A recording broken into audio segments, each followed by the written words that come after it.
Hello mga kabukid, magandang araw. Ang ating words of the day ay dalawa. So, mayroon tayong wind at saka maltose. So, una po yung wind. Pag sinabi pong wind, ito po yung ipagpatuloy ang paglalakbay. Ito yung direksyon kung saan yun ang yung napili na minsan ang daan na yun is mas madali kang makarating. Yun yung pinipili natin kasi yun yung mas mabilis nating daanan.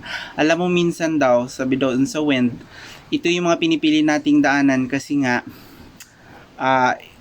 parang shortcut. Ano pa man daw ang napili ba, ano man daw yung napili nating daanan na yon, wag daw tayo mag-alala, eventually makakarating din tayo doon. Ang important, ano man ang pinagdaanan natin, na importante is nakarating tayo doon sa ating paruroonan. So, yung isa is maltose. So, ano nga po ba yung maltose?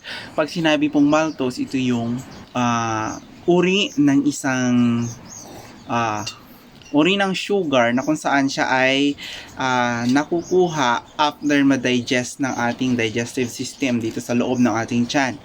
Yung like yung mga maltose sugar ay nakukuha sa mga potatoes, like starch sa ating mga kinakain, siya ay lalabas lang once na na-digest na siya ng ating digestive system.